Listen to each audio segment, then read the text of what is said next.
Hey, welcome everyone to BT's on the Fly. Tonight, we're with Fly Fishers International Techniques, and it's a workshop. We're going to show you how to tie better flies.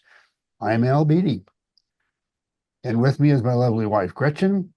Tonight, we're going to show every one of you that when you leave the program tonight, if you follow just one of the three or four things that I'm going to share with you, you can improve the looks of your flies by 20%.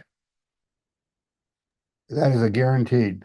So let me talk to you about why I like to do this program. In the early 2000s, Frank Johnson came to Gretchen and me and said he wanted to start a an awards program similar to the British Fly Dressers Guild in, at that time, the Federation of Fly Fishers. And anyway, we got it started. And in the process, Gretchen and I were the first two to go through all the steps, the bronze, the silver, and the gold.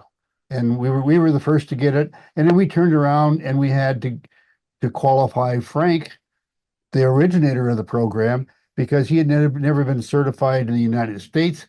He'd been certified in Great Britain. And though I think their test is a lot tougher, just to make everybody happy, we certified him. And that's how the first three people got involved. Well, what I'm leading up to is there's several hundred now who are in some level or another had their skills checked against a base point, and that's the organization's awards program.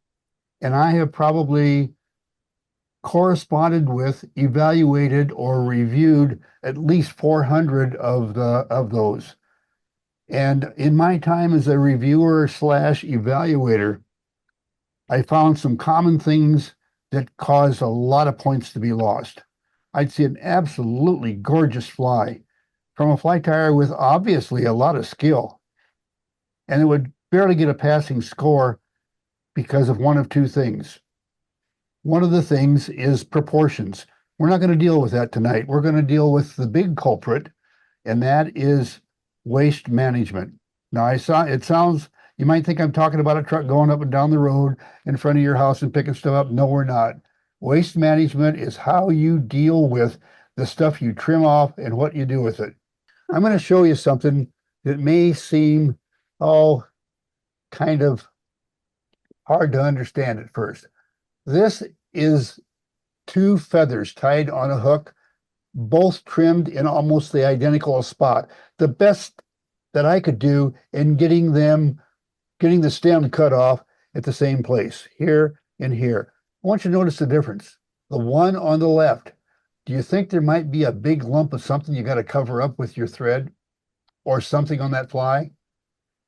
Well, but there's quite a bit on the right-hand side, but the one on the right-hand side will give you an opportunity to use these little guys right out here to make it durable. And those are, excuse me, those are a lot easier to hide than this big old wad like that right there. And that's what we're going to get into. And what I want to do is I'm going to show you the norm. And I'm going to pull these hackles back. Would you do a tight shot, Gretch, number one? I want you to see right here. That's hackle trimmed off. That's a stub. It's got to be covered up. Now, I know that I trimmed it extra long. I wanted you to be able to see it. But look what I have to cover up with a few turns of thread. Now, one of the techniques, three of the techniques that we're going to deal with tonight, I want you to look at this head.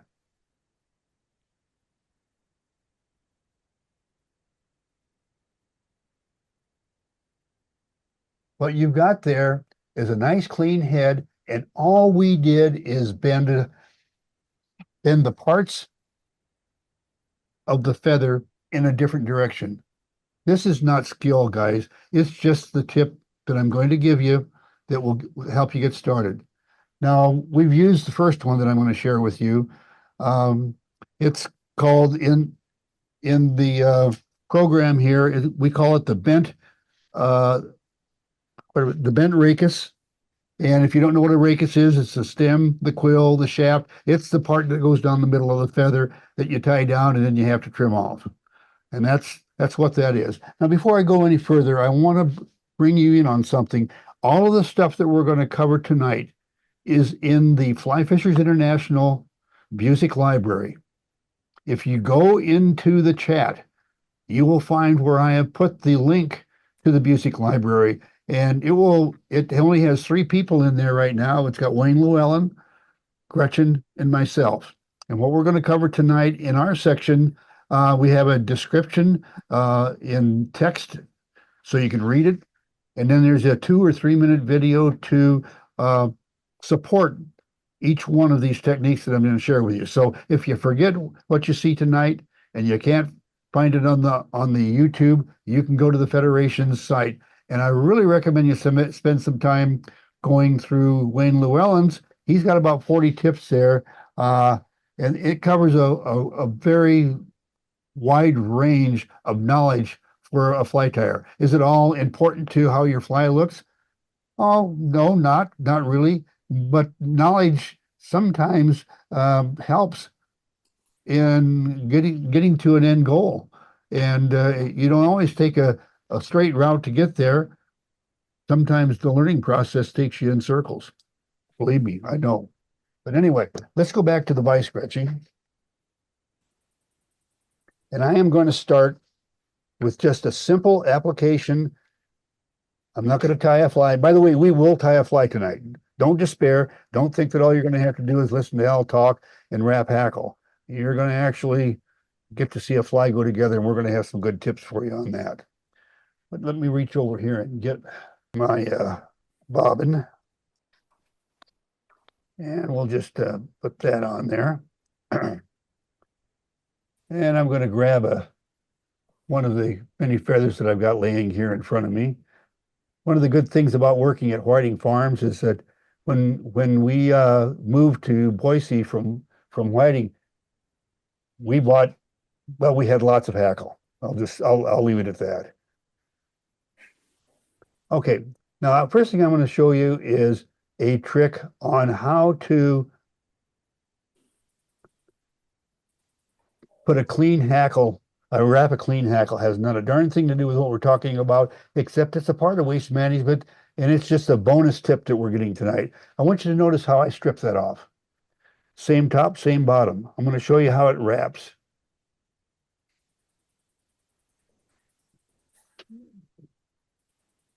Now I start to wrap, and I want you to notice that we've got fibers right here. Little barbs sticking out there, going in. They're not staying in line with everybody else. All the rest of them are going to look really good. See how those are all? But we've got some that are out of line. Now, does this make a difference to the fishing or to what you think of your flies? Not a bit. But if you're being evaluated at a fly tying contest or for the organization's awards program, there's a very simple fix. It's so simple that a lot of folks don't even know about it. And all you do is let me just cut this off because I kind of mashed everything up. Instead of pulling everything off like that, same amount on top and the bottom, I am going to take the part that touches the hook first and strip off more of that. So now we have more pulled off of this side than this side. Now let's try tying it on the hook. Now let's start to make our wrap. You see how everything falls in line there, just perfect. It's all laying just the way we want. Not sticking at a wild angle. It's all just the way we want. And all you had to do, you didn't have to increase your skills one little bit. All you had to do was strip a few more fibers off of one side than you did the other. Well, now I'm going to go ahead and wrap this, and I'm going to show you the first, and that's the bent rachis. By the way, I'm using a Dutch Bachman technique right now. Notice how I'm letting the thread hang there? What that does is the weight of the bobbin forces the turns of hackle back against each other. And we will have to make one little correction when we get up there. But what that does is keeps our material all jammed together real nice. So I'm using the weight of the bobbin to keep the feathers nicely aligned. Now what I want to do here is bring that forward so that I let the thread catch up with the materials. Now what we're going to do is we're going to tie this off just like we normally do. 2 turns of thread to anchor the feather so it doesn't come apart. Now, Gretchen and I jokingly call this dog-legging the hackle because now I'm going to bend this hackle back at an angle like that and wrap my thread head, trim out any waste that doesn't want to get with the program.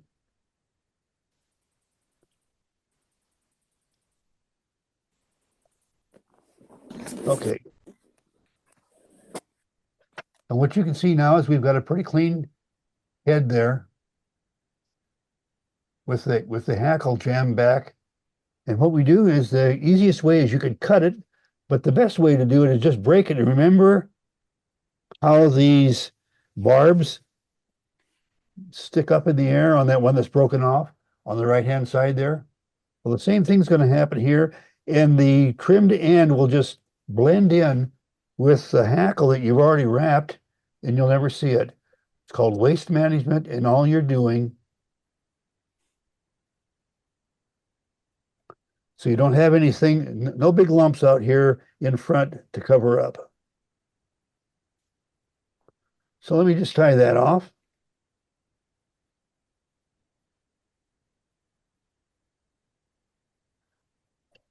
And we'll just set that aside for the moment. Now, before I go on, is there any questions on that particular thing? Just chime in anytime. This is a learning experience for us all. But I want you to see that all we did, instead of the way many people tie off their hackle, is we wrapped 2 turns over the hackle and bent it back so that it was out of the way and the waste was hidden back in the already wrapped application. Now, do we have a bunch of comments there, Gretch? No, it looks like we're good. Okay, good. Okay, well, many questions there. I was taught originally when you tie off anything, 3 wraps behind it, a wrap in front, and you keep going. But I notice, and to me, this is my new world of fly tying because I quit for many years. Now a lot of them do what you just called dog legging or wrapping back onto the hackle again. And I've always been curious as to why you do that, but after watching your demonstration, it made sense that it really locks it in. But it does that, but it does another thing. It takes a head that's perfectly shaped like a V. And what do you want on the head of your fly? What happens too often when you just trim it off and then have to wrap the head, and maybe you get it covered up really well, but your head will always be slightly lopsided because there's more waste buried under one side of the head than the other. But when you dogleg it back, it forms a V and you get a symmetrical head. We do have a question here. It says, if my hackle twists, is it bad material or bad fly tying by me? It depends on the material. And being an ex-whiting farms person, if it's whiting hackle, it didn't twist because then you were a bad tire. You're a bad tire. No, I have no idea. You gotta look at them very often towards the butt end of the feather where the stem is thick. As you advance up into the thinner area, there's a point where what I call the sweet spot of the feather, and it won't twist. But very often, if you're just a half an inch more towards the base end of the feather, it'll twist like crazy. And the best thing I can tell you is throw a little bit away and see if that doesn't help you. Let's see, we have, does the fiber stripping technique allow or apply to parachute patterns? We're going to get to that. Okay, we'll come to that. What are your thoughts about cleaning the head with a lighter? So I guess instead of cutting the feather. Yeah, I lost track of what we were talking about. It's Cleaning the head with a lighter. Oh, a cigarette lighter? Yeah, I Is guess that so. what it says? Yeah. Yeah, that's what it says, all right. I have never had that kind of guts. In fact, Gretchen and I shot a video for Cabela's one time, and we were moving along pretty well in the darn thing, and Gretchen decided that she would do that very same Stop. thing, and right on a video for Cabela's that the whole fly went poof. And so you better be awful good with that lighter if you're going to trim and feathers with it. That's all I can say. I don't know. Al, that That's just the Al, that story. was Yeah, Al, that was my question. I've always cut the small feathers with a pair of scissors, and I've seen people that are using a lighter to get rid of the little fluff feathers, and they say it's easier and better. So I was curious your thoughts. I've never had any luck with it. Uh, I just haven't. So you need to talk to somebody that's having luck with it. If you had one of those things that they use in surgery on small veins, cauterizing it, Yeah, we use those. you have a better luck with it than with a lighter, I think. Yeah, we use that all the time. And what we're looking at, let me give you a close up. What we're talking about is this device that has a cauterizing tool on the end. And when you push the button, it turns red hot. There's no flame, it's just hot. That works really, really well. But if you're using a cigarette lighter, I've not had good success. Other people might, and I'm ready to learn something. But Hey, hey, Al. Rose wanted to know if the last fly, if that head would pass evaluation. No, it would not. it would not. I'd raise heck with that head because it's got two fibers sticking out of it. And it's too long. Yep. We're going to Hey, get to Al, what, I just saw a recent demonstration of somebody doing the technique that Will's talking about. And what they did is they used their fingers to preen back all the hackle, and then they waved the lighter at it. And it did a pretty effective job of burning those little short fibers over it. But it looked to me like you were going to have to be really fast and really careful with your fingers to get that to work. Yeah. yeah, Barry, I'm not going to recommend that to anyone. If they want to do it, great. Unfortunately, sometimes I think they might do that. It would look good.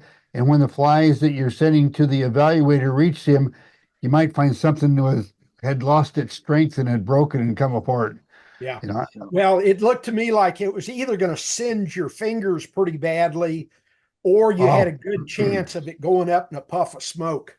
Yeah. I'll bet you here's something I bet would work. And I'm just what ifing at this point in time. Let's see, I've got them right. What did I do? Here they are. Would you give me the vice picture again, Gretchen? Hey, Okay. real quick on that. You see these things? These are called hackle guards. Oh yeah. Barry, that would do the job really well, wouldn't it? Yep. Yep, that'd do it. Okay. Yeah, that would actually work real well. Good Yeah, gosh. and in fact, guys, the only place you're probably going to find those now is on my website. And if you want the website, you'll find it in the upper left corner of this screen. Anyway, I'm not trying to sell anything really. I don't care whether you do or not. What we probably should do now, though, is move on to the next item of making a really good looking head and controlling the waist, and that is bending the barbs.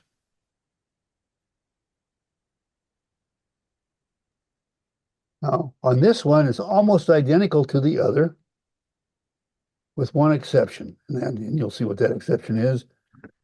I'll just grab my feather here real quick. I want you to notice that I've done the same thing as before. More stripped off of one side than the other side, and the side that I strip it off is the side that's going to be wrapped tight against the hook shank. So I'll just tie that in place. And we'll start to wrap. And I'll just pick up the process here now. I don't want that thread to hang there and already. Now, what I am going to do here is take the normal 2 turns, and I have found that sometimes I can get into a problem if I leave it just 2 turns on there. So what I'm going to do is I'm going to temporarily add a 3rd turn and then hold on my bobbin here really tight so that I can break the hackle off. Now I want you to notice that I've got hackle barbs pointing forward, but I broke the stem off right even with the thread. Now I'm going to unwrap. Now from this point, we've got a choice of bending those barbs back, or we could just continue to tie them down like we were tying down before and then pull them up and trim them off, because there'll be almost nothing left to trim off as far as dimension. But I'm going to show you with the bent back technique. There we go, right there. So I'm just going to sweep those back just like we did before.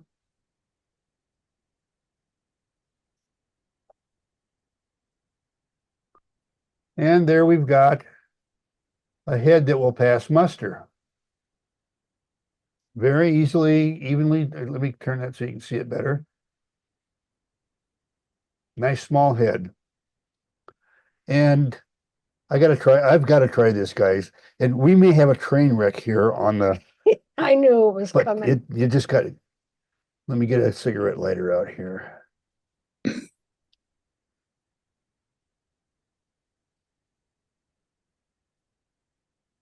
Okay, we'll just cut this off. Set that down there. Now let me get my lighter. You gotta love it when the teacher does the chemistry experiment in front of the whole class. Let's see, this is a size, that'll be the medium sized one.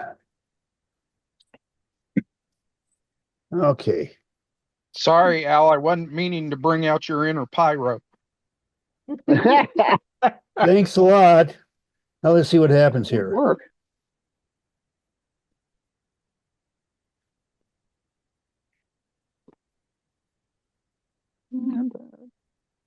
Boy, that is so doggone clean. I don't know what to tell you guys.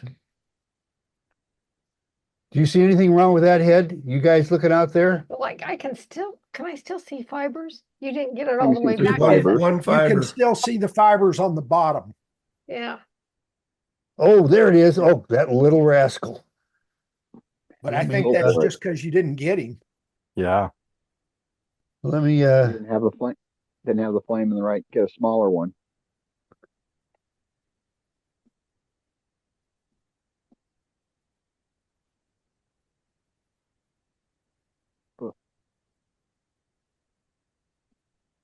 I don't That's think you'd gone. have that problem if you were hackle was in the right position closer to the eye.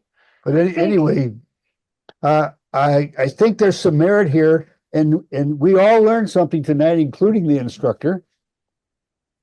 And that is that flames can be used on flies without blowing them up. Just don't let me try it. Yeah, all that. Gretchen's dangerous. Hey, that Anyway, let me- cautery tool for everybody. It's by Bovie. Okay. You can also take them apart because I figured out how to take it apart and replace the batteries. They don't recommend doing it, but and then there's something called thread zap, which doesn't get near as hot, so you can work it up a little bit. It's called thread zap too. You can work it up a little bit in closer to the head, but they go through batteries. Okay, let us see what's on the next thing on the list, Gretchen. Oh, the next thing we're going to tie wraps. Going to the tie wrap. The tie wrap system is a relatively new system that Gretchen and I have developed over the last several years. Quite frankly, for me, it started way back when I was just first getting started in the late 50s with my mother and her sewing basket. We'll go into that at another time. But anyway, what we're going to do now is just show you the basics of the tie wrap system. And there's several ways to use it. But it provides a stronger tie-off point than anything we've done up to this point, with less waste and less material used. So let's just, I think I got enough feather here to, if not, I'll have to grab another feather here real quick, but okay, let's just pull that off right there and then pull some more off on top. All right, there we go. Tie that in place. Oh, another thing I wanted to show you that can really cause you trouble. I want you to notice that how long of a bare stem that I have here at the bottom. Here's how you can make a mistake, and I see it all the time when I'm evaluating flies. They try to get it tied in right close. And come on, get in there. And Yeah. then when you go to wrap, I want you to notice, see how those fibers stick back? Well, it's because you tied it in too close. You need to tie it in on bare stem so that when you pull it around to wrap it, there's no barbs to stick back on you. The barbs point in one way or another after the wrapping starts, not in the process of bringing it into position to do You actually wrapping. need like about a quarter of a wrap before you even got to the barbills. Yeah. Now what I'm going to do is I'm going to take hackle pliers and hook it onto this hackle temporarily to hold that feather until while we talk about what we need to talk about. Okay, there we go. Now I want you to notice that I've got, in fact, let me just advance my thread forward just a little bit. There we go. So that you can see that there's the thread is in front of the wrapped hackle. Now what we do with the tie wrap system is we identify where we want the waist to be hidden. And well, if you try to hide it up here in the bear hook, it's going to be difficult to hide. But we already know that we can hide waist pretty easily back here in this wrapped hackle. So what we want to do is wrap around the thread, making certain that the feather is between the tire and the thread. Here's the thread right here. My scissors are placed between me and the thread. That's the position. So we need to take and wrap our feather around the thread so that the turn is facing the hiding point and goes between me and the thread. Then I'll do that again. I'll go behind, wrap around to the front. It's coming between me and the thread, and then it's facing the hiding point. It's going to hide right back there. Do not do anything other than wrap both the thread and the feather together.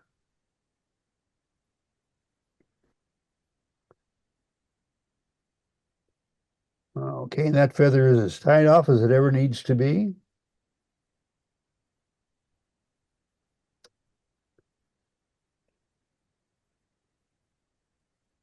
I'm going to break the rachis.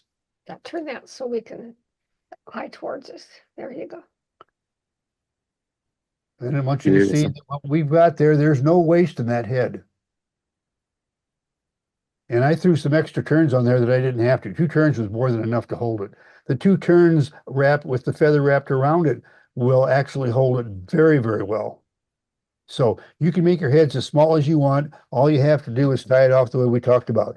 Now, does that work on everything? Nope, it sure doesn't. It only works on about 80% of the time. Okay? Anything different for soft hackle? Soft hackles, you do the same darn thing. It's identical. In fact, let me find a soft hackle here real quick, and I'll wrap one, and here they are, and we'll see how that works. Let's see, I've got a feather right there.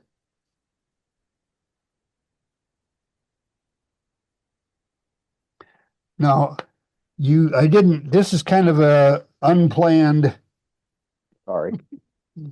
So I don't even know if that could be one of those feathers that didn't come from whiting that has a bad shaft in it. You don't know. It could bend really, really bad. We'll see.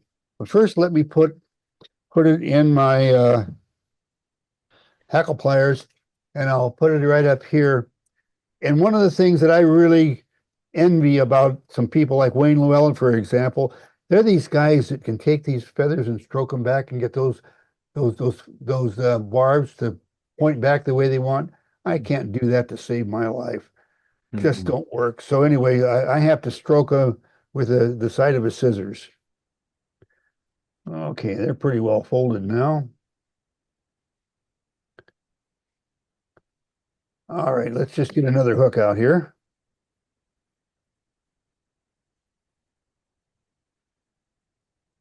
And I'll throw an imaginary body on right about there. I'm going to get my glasses on so I can see what I'm doing.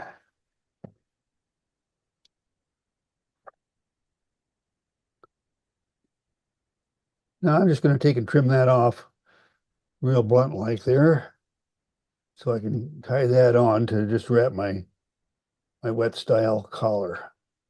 I'll pull that up just a little bit and bind it in place. Now we'll just take and start wrapping and folding it into place there.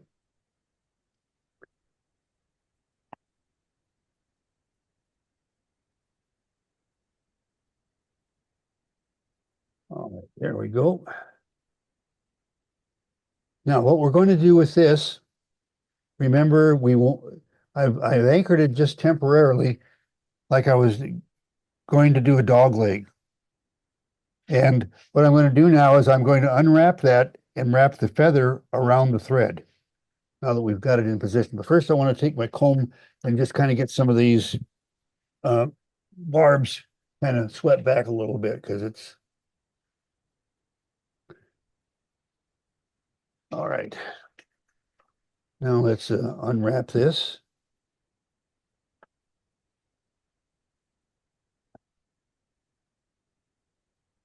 All right, there we go.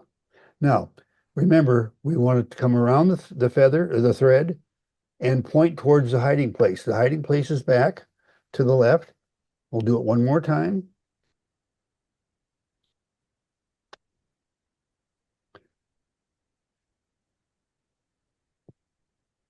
Hold it back. Now wrap the feather and the thread together. It's anchored. 2 turns. Done. Now let me get my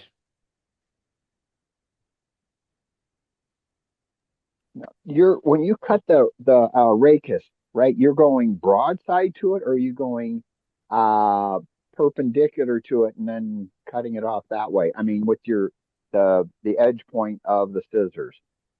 I just place the edge of the scissors against the rachis and snap it against that. I don't know what you're asking me, Bill.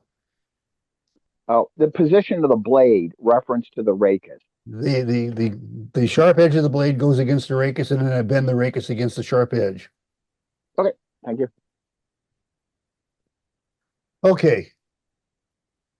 Anyway, we're going to move into the next part of the presentation, and that is when we wrap the hackle backward.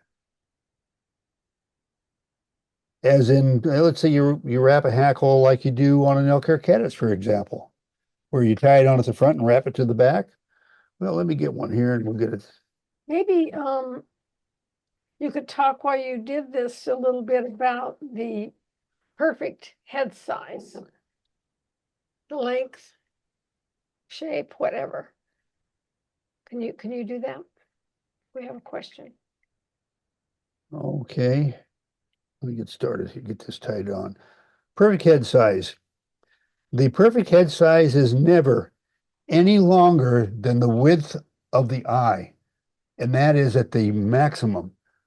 If you can get that head to be less than the width of an eye, you're much better off. We're talking dry flies here. Correct. There are some other flies that you do different stuff, but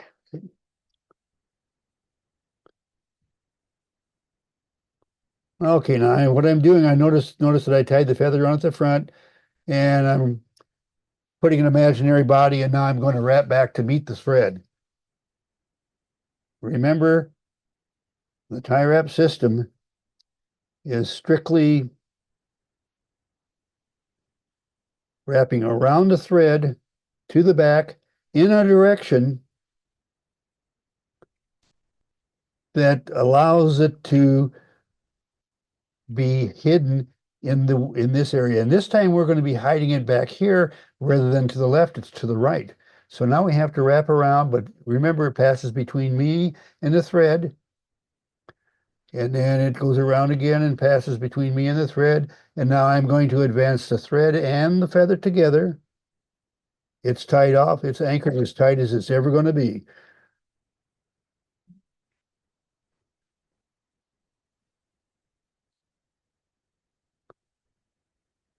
And Bill, sharp edge against the, I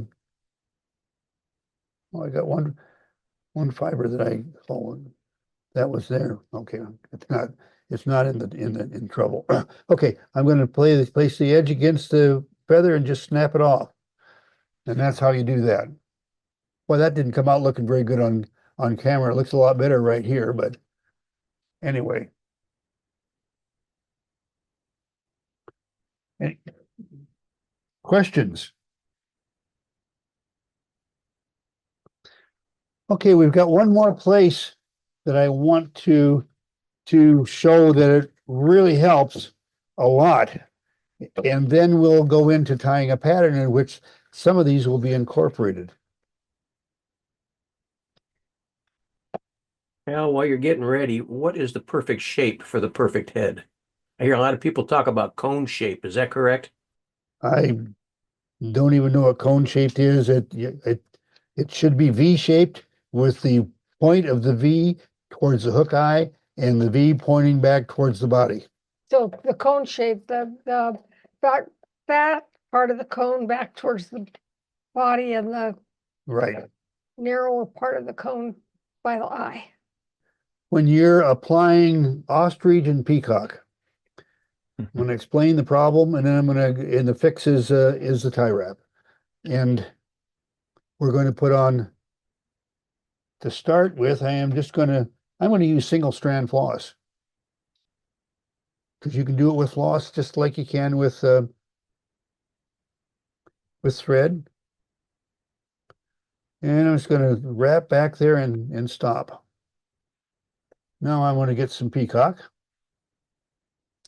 Just one strand of peacock here. And I'll have that little ridge facing forward. I'll tie this on. And I'll start wrapping forward meat. Let me get my glasses on. No wonder I can't see. There we go. And as it wraps forward, now here's where you run into trouble is right here. Okay, you want to tie that off, and you want to do one of two things. You want to try to trim that off so it doesn't leave much of a bump, but it's going to leave a bump. And you're going to try to wrap it forward. And I want you to notice that you're going to have something right here, or you're going to try to hide it and wrap forward at the same time. And what usually ends up happening is you've got barbs of the feather showing through on the body. Real pain in the butt. But let's go back to the tie wrap system.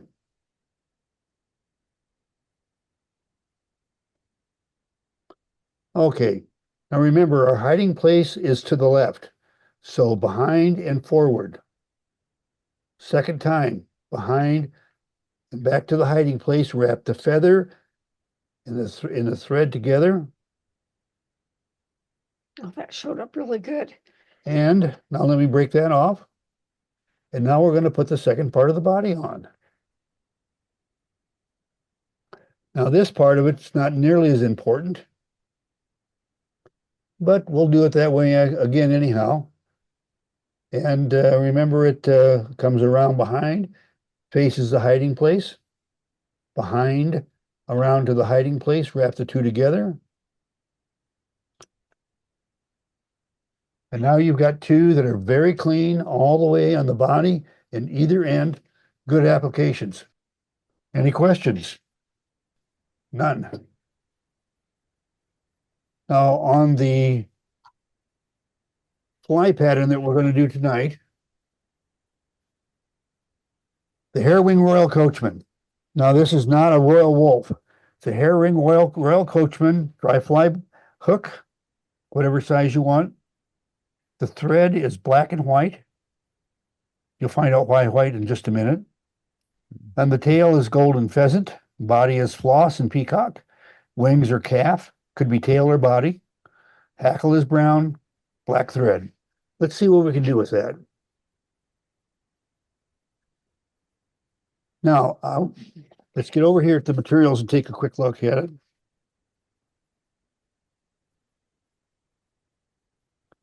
We've got the white thread, black thread, single strand floss, tail materials. And something that's very important whenever working with hair, and you live in the Rocky Mountain West, static guard. It eliminates static electricity.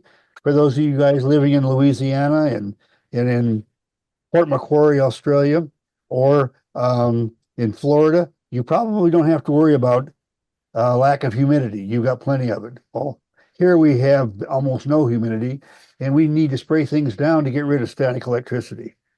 And that's what I'm doing right now, so that the hair won't stick to me and everything else won't stick to me.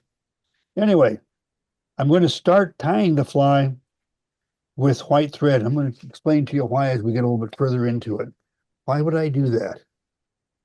Well, I often see people tie a white wing fly, and they tie it with black hackle, and I think it doesn't look nearly as nice and professional if you've got a black feather or black thread wrapped around the base of the wing. So I'm just going to start my thread base right there at the 1/3 point where I want the wings to be placed. And I'm going to wrap part of the way to the back of the hook. Now over in the materials section, I am going to grab my golden pheasant tippet and take it back to the vise. And we're just going to pull some of that out to make our tail.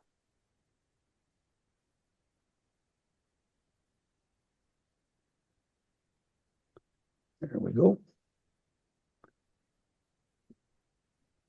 And I'll measure it for length, and I want that to be about as long as the complete hook. It's a hackle fiber tail, a little bit longer than a hair tail.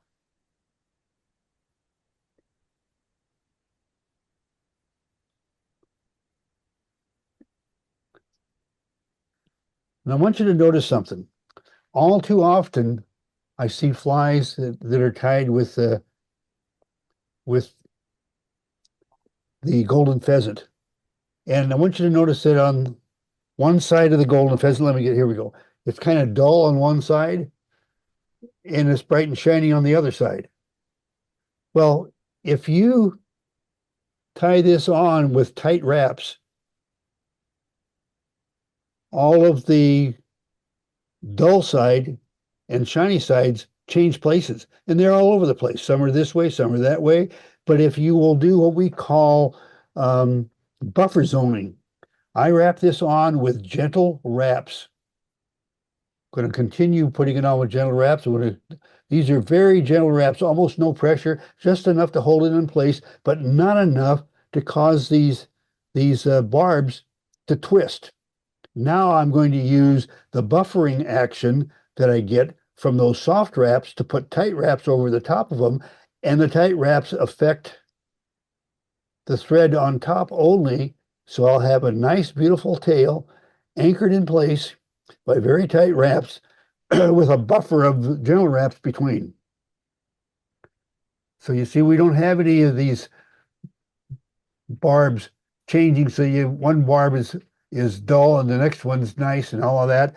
Not that anybody ever notices, but if you're wanting your flies to look at their absolute best, that's just another one of those cute little tricks. All it took was just a few soft wraps before we put on the tight wraps. It's called, we call it, Gretchen and I call that buffer zones. You put a soft in between, or you do whatever. Anyway, back over with the materials. I'm going to dig into my tailing material, and I'm just going to cut a chunk of that off. And I've got a lot of waste that I need to get rid of there. So what I'm going to do is, let's get back over here at the vise.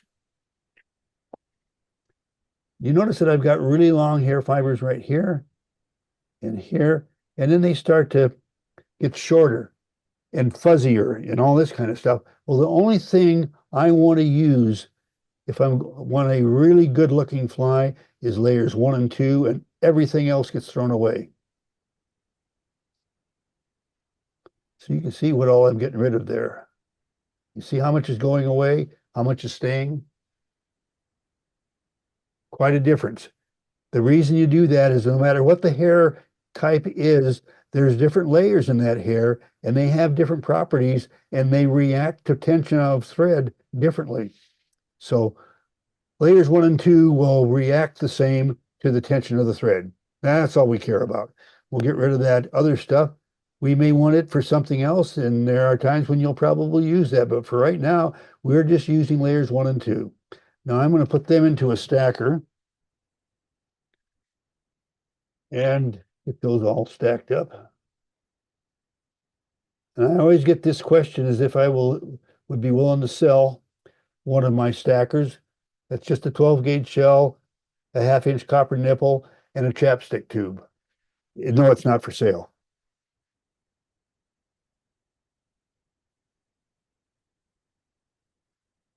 And we'll just get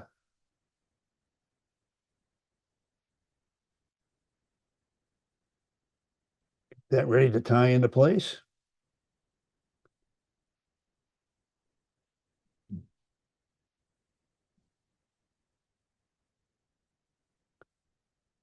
Okay, bind them in place as tight as I can.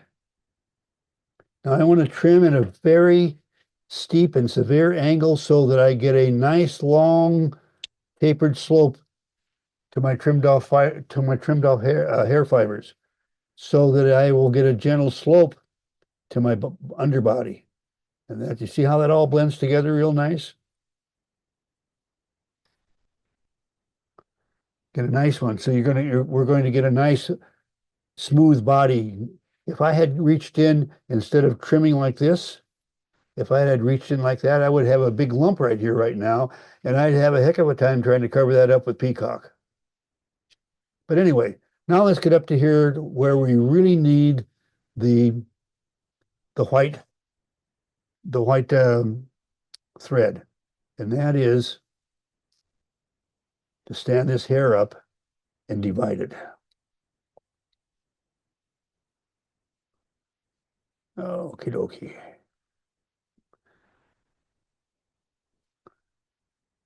Now I'm just going to kind of spread this out and find a middle point.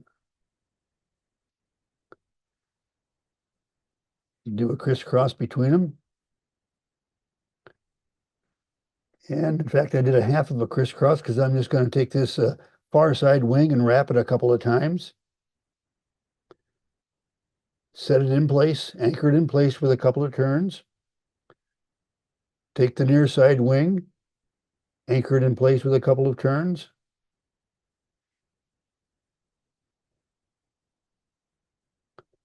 And those wings seem to look pretty good. They'll do until, yep, those are good. Glad to do it. Now I'm going to switch, but I want you to notice though, as you look down in between those wings, no black thread showing up. It's just, when you get the fly completely tied, you'll look down into there, and it'll look like those wings were divided magically. They just divided themselves. When you know that that's far from the case. And that's why we use the white thread on everything, and we do it for all of our commercial patterns as well as our personal ones. But now I'm going to switch to tying with single strand floss.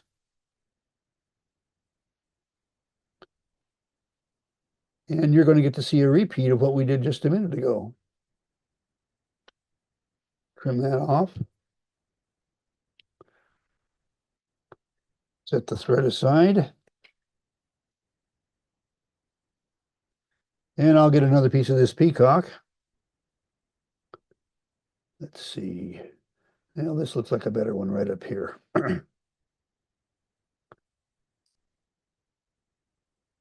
And again, I am going to take this this edge right here and have it pointing up or forward, whichever way you want to call it.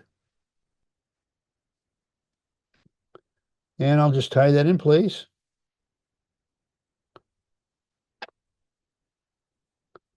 And now I'm going to wrap. I'll wrap it after I tie it back on because I just pulled it out.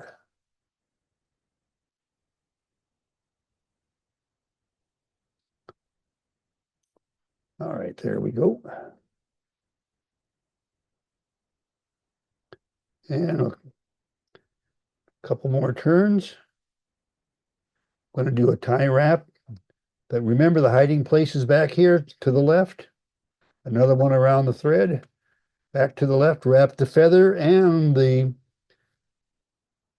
floss at the same time.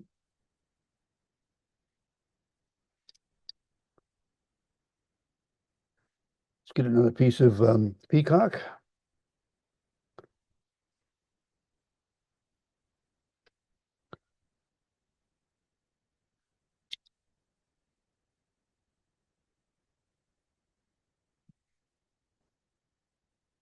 And we'll take a couple of turns with that.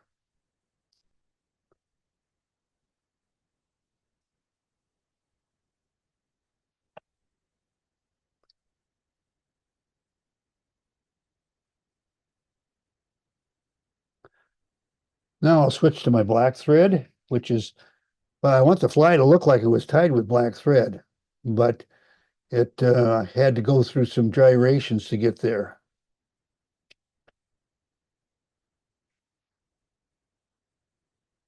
All right.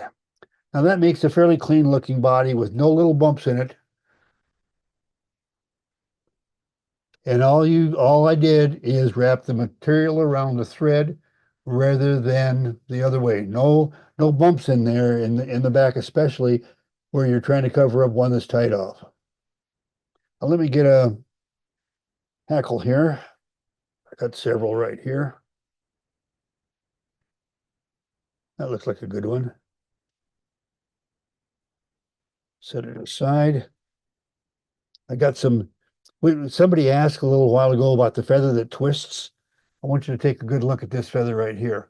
This feather right here is very definitely different here than it is here. In fact, you can see more web here than you do up here. If you start trying to use that right here where it's real webby, there's a chance it's going to twist on you. But if you start using it where you have probably only about 20% web or less in the length of the overall barb, then you're going to be good to go. So I am going to strip that off. Now I'm going to go to the other side. That's the side that goes against the hook, and give it a little bit more of a strip. Tie this on.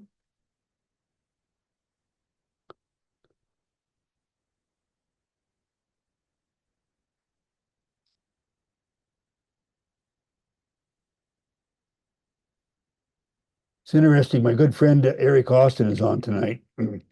Ties an absolutely gorgeous Eastern fly that has a lot less turns of hackle on it than we do here in the West. When we do a Western version, they tend to get a little, tend to be hackled just a little bit heavier. Anyway, I'm just going to work this feather forward. I'm going to show you a trick here. Often you will end up with a bare area under the far wing when you wrap your hackle. Well, here's how to fix that so it never happens. As I wrapped up to the wing, I'll take a wrap in front. Now I'll go and make another wrap behind the wing and then continue my trip forward to meet the thread at the front of the hook.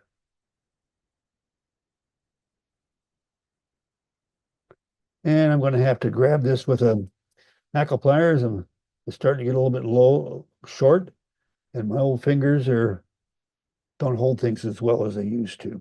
Okay, remember, you wrap around the back and to the front, pointing in the direction of the hiding place. Around, wrap both together. It's anchored.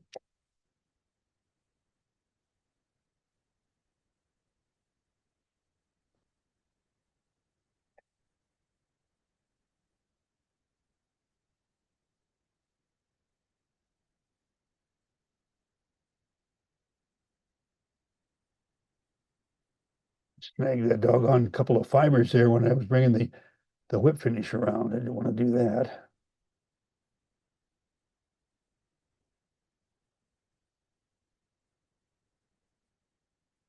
And now you've got a royal hairwing royal coachman. What I wanted to show you is that look at that tail all the way around. It's all nice, clean, bright colors pointing out. All the dull colors are on the inside. And how do you do that? The buffer zone. And that was a bonus for tonight. Notice that the length from the body to the eye is less than the width. And would you point out the diameter that you're talking about of the hook eye? There's some question about that. Oh, okay, got it. Let's see if I can get this so you can. Yeah, there you go. You can see it Okay. now. Where's your point? The width of the hook eye is, I'm going to spread my,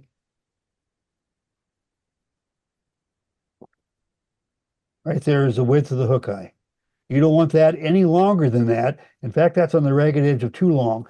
And I want you to notice that the one we have here is a very nice one, nicely done head, and it's only about a third that dimension. That one we get a very good score. And as you can see, I probably could have tied it off with one turn of thread. I mean, if I wanted to get crazy about it, because all the anchoring is done with the feather wrapped around the piece of thread. One turn of thread and it's anchored as good as it's going to get. Questions? Yeah, Hal, can you explain the difference between the royal wolf and the fly you tied? Yes. The only difference in the royal wolf and this fly is there is a tail made out of either moose, elk, or deer hair rather than the golden pheasant tippets. And also wanted to point out what you'd also, when you use that white thread for going down the body, then when you go over it with the red silk, it keeps that black thread from dulling that middle part of the body, because usually when silk gets wet, it allows what's below it to show through. Correct. Jim is so right on that. One of the things, in fact, we have a whole series of flies that we do in a clinic that we teach, in which it's nothing but the end color that you start out. As an example, if you start out with a dark olive and yellow, and you wrap the yellow over the dark olive, you will get the most wonderful highlighted light olive color that you've ever seen, but it's got to be wet to see it. And it's the two colors and how they work together. And it also is important as to which one's underneath. And Jim is so right. There's an awful lot of flies that are done. If you want your colors to remain true to the color that they are when they're wet, then they should have either a silver tinsel underbody or a white underbody. If you put anything else, it's going to affect the color when they get wet.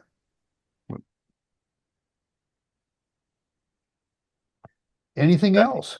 Al, you said that you potentially might have a little bit on parachutes. Can you give us a few tips on that real quick? Yep, we can do that.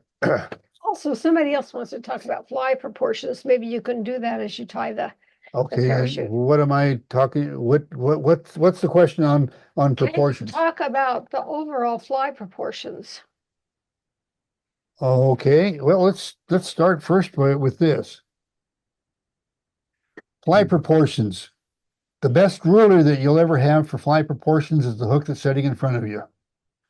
And this is, and we measure those fly proportions based on different parts of the hook. Remember, I just a moment ago gave the dimensions of the eye of the hook, or the head of the fly in relation to the eye of the hook. Well, as an example, on this fly, let me get him back up here. On this fly here, remember I said the tail is equal to the length of the complete hook? Well, the complete hook is from right there where the arrow points at the front of the eye to where you see that arrow from the bend, that's the complete hook. If you're tying something that's equal to the shank, you'll notice that that's going to be shorter than the complete hook. If you're tying on something with a proportion and you want to make it so it's equal to the gap, there it is. Almost everything has something to do with either the gap, the full length of the hook, the shank of the hook, or the eye. And throat of the barb sometimes. Sometimes the throat of the barb, and very seldom do they identify throat of the barb, but if you look at where that arrow points up to that bare space between the point of the barb and the hook itself, and it forms a little V down in there, well, the V is the throat of the barb. And then that's if your hook has got a barb. And if you take a pair of pliers and pinch down the barb, well, then the throat went away. Or it's hidden anyhow. But anyway, the back here, there's that. And before I get into the parachutes, any more questions on this? Well, what about how, what proportion is the body to how much hackle, the area for the hackle? Okay. On a Western dry fly, the front 1/3 of the hook shank is allocated for wings and dry fly hackle. And the back 2/3 is for body, and then the tail extends to the back behind the hook. How far it extends back is based on what it's made out of. If it's made out of hair, it's equal to the shank. If it's made out of hackle barbs, then it's longer. And how much longer? I have read information on it that says anywhere from 1.5 to more than longer than the shank, than whatever. I always use just the length of the hook. And one of the things that's important, be consistent. Whatever you're doing, don't have one that's 1.5 times and the next one equal to the length of the hook, because 1.5 times is definitely longer than the complete hook. Okay, let's go to the parachute now, maybe. Yeah, let's go to the parachute. I think we probably covered this one enough. All right. Now the parachute. I have here a parachute post already tied on a hook. There's no fly. All we're going to do is talk about a parachute hackle. Parachutes are another whole discipline, if you will, and the reason I didn't get into the parachute early on is, remember the rule in the tie wrap system where you wrap around the thread with the hackle pointing towards the hiding place. The parachute can be a little bit confusing in that, and I'll get it ready to go here and I'll explain to you why. That can be just a bit confusing. Anyway, now I haven't sized this hackle, so it may not be the right size for this hook, and I don't really care. All I'm doing is getting ready to tie a parachute the way I tie them. And the way I tie them is I tie the feather onto the front. First off, I want you to notice that I have a fairly long length of shaft there that's been stripped. And I'll just tie that onto the front. And now I'm going to wrap up the post, taking my feather with me so that it gets attached to the top of the post.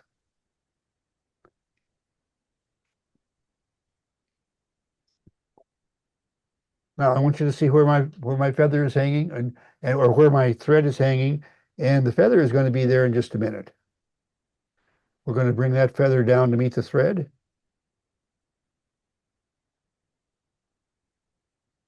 Okay. Now, one of the things that's really important is to identify where the hiding place is. Again, it's right here. We'll do it again. It's right there. And now we have to wrap around the hook while binding all of that to the hook. Now let's get over here so you can see. That makes a nice clean bottom to your fly. But it's a little bit more difficult to demonstrate because of that. But because you're hiding your waist back in this wrapped hackle, you don't have these pieces of fiber sticking down like, well, here, sticking down like that. How many times do you tie the parachute and it looks like that? Well, I've done it 1,000 times, more than that. And this system just cleaned our parachutes up so much, I can't believe That's it. something you're going to have to practice. And it's one you got to practice. It just doesn't, for me anyway, maybe there's something wrong with my brain. It just does not come easy, but you get a nice clean parachute every time. Well, it looks messy when you do it, but it turns out. It turns out, yeah. It's the best way to. Anyhow, any questions then? That's time- perfect. Thanks, Al.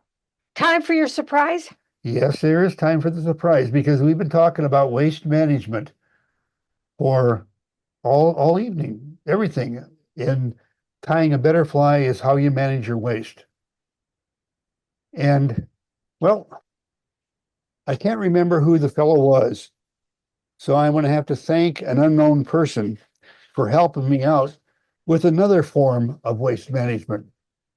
And that is the little pieces of stuff that you trim off of the fly, and they drop sometimes in a waste bin and sometimes on the floor. And what we really need to do is have them going into a waste bin. And I discovered last week when I was tying in a whole new environment with an antique machine that I had behind me here, that it was really difficult to come up with a waste situation for it. It didn't have a waste bin that fit on the thing. So I set a little box up on top, and I was constantly knocking that box off, stuff all over the floor. In fact, I just vacuumed in here a little bit before we went on tonight to get all the junk that ended up on the floor until I remembered this trick. This trick is a device that you can get off of Amazon. It's nice and flat right here. So imagine that my hand is a tabletop. You set that up on the tabletop, clamp it in place with a clamp, set your pedestal base on top, or whatever. The handiest little thing I've ever seen, $1.25 on Amazon. It is a dispose-a-scoop for following your dog around. Chuckle away, guys. It is one of the handiest waste bins you're ever going to find. They're 8 for $10 on Amazon. By the way, there's a link in the chat. I put it there just for you in case you wanted to get one. It's $1.25 a piece. And if you're real cheap about it, for $5 you can get 4 of them. And then you can give 4 to your buddy and charge him $2 a piece and make all your money back. It's great for traveling. I just think Great, absolute travel is perfect. And anyway, and this is the clip that I used all week. I mean, it came out of my shop. It just clamps right in place on the tabletop. In fact, I clamped it in like this, and it just clamped it right to the tabletop. It was slicker than could be. What do you call it again? Okay, it's in the chat, the link, but it's called Dispose a Scoop. Hey everybody, thanks so much for joining us. For now, it's a wrap. Until next time, we'll be looking forward to seeing you. Take care now.